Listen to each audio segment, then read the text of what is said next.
It's time for Refresh Your Lineup, presented by Subway. Let's take a look at some waiver wire options at quarterback. Jameis Winston, Matt Ryan. Now, these are guys that you're thinking more long-term with because they're going to be on a bye next week. But in case you're just kind of planning ahead, think Winston and Ryan. Geno Smith, who will be in action next week. He's up there. Your running backs, Khalil Herbert, who stepped in, played well for the Bears on Sunday. Devontae Booker with Saquon Barkley looking like he's going to be out of action for a few weeks. Alex Collins starting to get more run in Seattle. Sony Michel.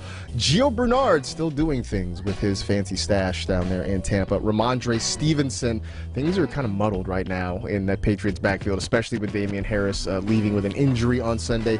Darrell Williams also in the mix as Clyde Edwards-Helaire left with an injury on Sunday night against the Buffalo Bills. Over to the wide receivers and tight ends. Kadarius Toney, fresh off that huge game. Let's hope he doesn't get suspended for throwing a punch against the Cowboys, but he's on the list. Rondale Moore continuing to get touches. Amon-Ra St. Brown starting to pick it up in Detroit. Tim Patrick, Hunter Renfro, easy for me to say, and Rashad Bateman at your wide receivers. And then your tight ends, Hunter Henry starting to pick things up. Donald Parham getting some looks there for the Chargers, and then Dan Arnold. It's no longer Sam Darnold to Dan Arnold in Jacksonville, but he's getting targets there with the Jaguars. But I want to talk about Jameis Winston because I know he's on a bye, but I can't figure out the Saints, right? Like, one week they get a big win, then the next week they look awful. Jameis Winston at first looks terrible, then on Sunday he puts up a couple of touchdowns and some decent passing numbers. What is your confidence level in Jameis right now? Not the highest, but I think after what he did yesterday, he's shown us that he can take advantage of good matchups, and that's what Washington has been. I mean, they've allowed the most fantasy points to quarterbacks this year. We didn't expect that coming into the year, but it's good to see him take advantage of those type of matchups. This is his second game this year, Marcus, with 4 or more passing touchdowns. I also think it's sad to say, but like Taysom Hill getting injured, I think gives a little bit more confidence in Jameis Winston, because I was starting to get worried that Taysom Hill could come in and start stealing more work away. Plus, there's a chance that after the bye, Michael Thomas is back, which only helps Jameis Winston. So he is definitely a long-term ad. I know he's on bye this week, but I think he's a quarterback that once the buys start really hitting us, when he's going to be a quarterback that you could stream in favorable matchups. Yeah, you're right. He is definitely kind of an emergency quarterback, I think, at this point. You talked about the Taysom Hill injury.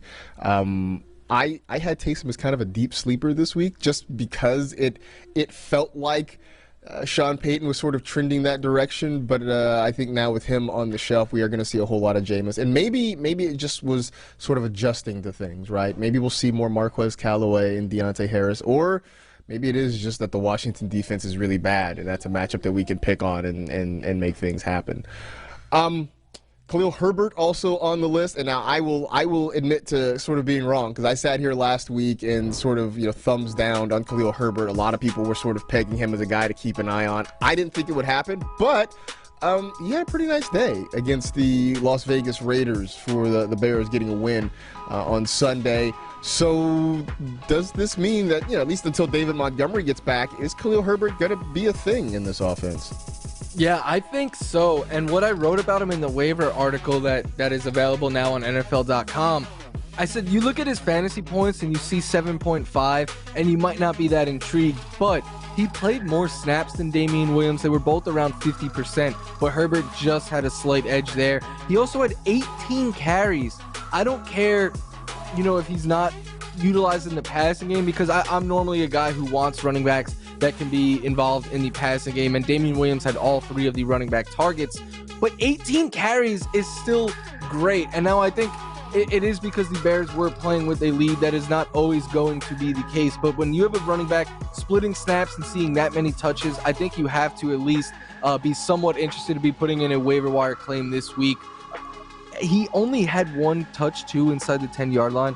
Damian Williams had 3, but seeing him utilized down there and stuff, I don't think he is like a smash pick, Marcus, but I definitely think he is someone worthy of taking a shot on, just because he was so used yesterday. What I think is interesting is that Khalil Herbert got 18 carries in a game where Justin Fields was the starter. and part of the reason we like Justin Fields is because of his running ability. That's something that Matt Nagy has not tapped into yet this season. I mean, I'm looking at the rushing totals for Justin Fields rather. Week 1 was 3 yards. Week 2 was his high water mark at 31. Week 3, 12. Week 4, 9, and then Sunday 4. He has not run the football. They're not really setting up designed runs for him.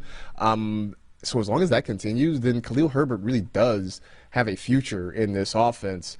Be curious to see what it looks like going forward. But I will admit that I was sort of wrong on that one. I didn't think he'd have a role, but he certainly does. So, with that out of the way, if you're the top waiver wire priority in your league, or if you're gonna, decide you're gonna empty the clip with your fab budget, although I don't think you should do that necessarily this week. Where are you going for your waiver wire target?